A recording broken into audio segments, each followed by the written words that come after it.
Kaninang tanghali, mga past 2 o'clock, mga 2:30, ongoing po kasi ang mga barangay assembly sa mga barangay dito sa Pindig. At dinispatch po namin ang mga personnel namin para mag-provide ng police assistance at the same time mag-talk sa mga barangay. Dito po sa dulong barangay natin, sa may San Antonio, that is boundary of Carasi and Solsona, which is malalim na at malayo ng barangay. Habang nag-aantay po ako ng meeting kanina, tumawag sa akin yung aking personnel na nasa field. At sabi nila, meron silang na flag down na taong may hawak na baril. Kasi lilipat sana sila at magpapatrol papunta sa pangalawang barangay na mag-a-attend sila ng barangay assembly. At doon, caught in the act, in flagrante delicto, nakita lang may hawak na baril. At tinanong na nila doon at inakos na bakit may hawak ang baril. At doon, nalaman na may shooting incident na nangyari around 300 to 400 meters doon sa moment na nagsalubungan nila.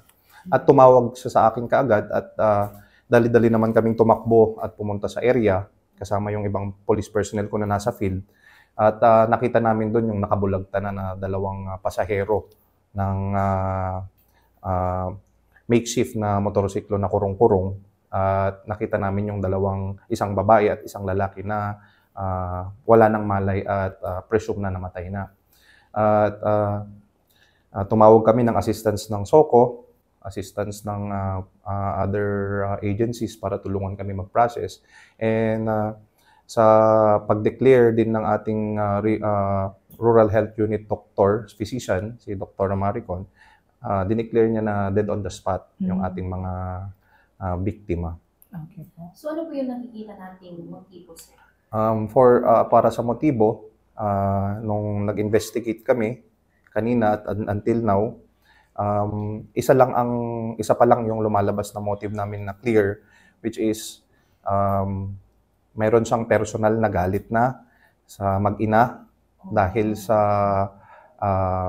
previous relationship nila nung anak ng babae nung namatay. So, ang nangyari, for almost 9 years, mag-live-in partner itong suspect at yung kapatid nung biktima na lalaki. Kasi itong biktima natin mag-ina. Yes, sir. Yes, sir. Yung lalaki is 27 years old, if I'm not mistaken. And meron siyang, tawag nito, may trabaho siya. Isa siyang pharmacist actually. And then, yung nanay niya, papunta actually sila ng Lawag for a family dinner. Oo. Yung suspect at yung panganay na anak na babae, kasi dalawa silang magkapatid, meron silang relationship for 9 years as live-in partners. However, ngayong June this year, naghiwalay sila. Nagkaroon ng bagong partner itong babae. At doon, that time, nagsiselos na siya before. At kasi itong mag-ina, mas kinukonsinti na yung bagong partner nitong ating suspect, nitong ating survivor, itong anak nilang babae. So parang hindi niya tanggap, sir? Yeah, hindi niya tanggap na may iba na. So, mas kinonsinti nila yung bago kaysa sa kanya na matagal na. At we also nalaman din namin na meron na palang threat before na itong suspect dito sa mga victims. So, ang nangyari, sabi din ng suspect na nung aming nalaman na pinuntahan niya daw sa bahay niya. Galing siya ng trabaho kasi security guard to sa Marcos. Uuwi na siya at pupunta siya sa bahay nila. Pero wala siyang nadatnan na tao.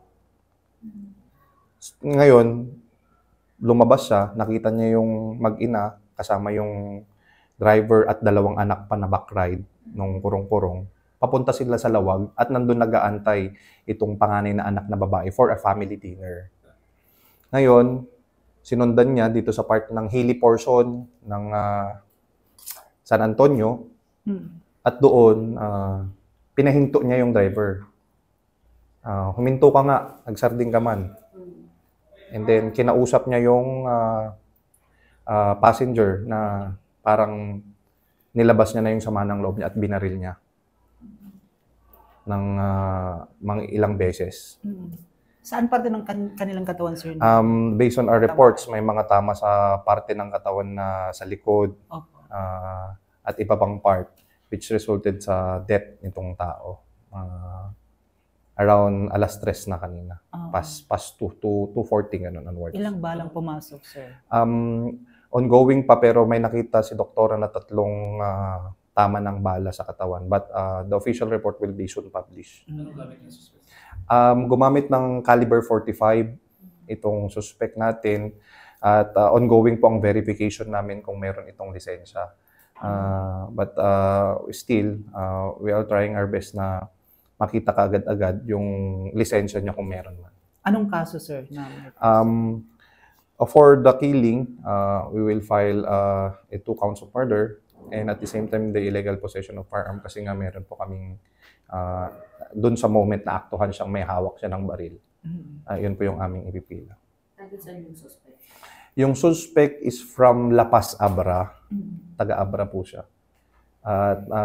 However, nakatira sila dito sa barangay Nalasin, Solsona. Actually, itong mga victims natin is taga-barangay Nalasin, Solsona lahat. So magkapit-bahay lang, sir? Yes, magkalapit lang sila ng bahay. Okay po. Sir, any appeal po sa lahat ng mga kababayan natin dito sa Piddig at the same time, whole province of Ilocos Norte, sir? Okay. For our request and concern po sa ating mga kailyan, especially dito sa Piddig, tuloy-tuloy po ang aming serbisyo sa inyo at amin pong pinagbubuti ang aming police operations activity and presence. At dahil po dito, nagawa natin, nahuli natin on the spot yung ating suspect dahil na rin sa aggressive presence natin sa mga barangay. Hiningi po namin ang buong suporta ng ating mga kakailyan, especially dito sa Piddig, na kung may mga nakita kayong problema sa mga barangay, ay huwag maatubiling i-report sa PNP at kami naman po ay dudulog sa inyong problema.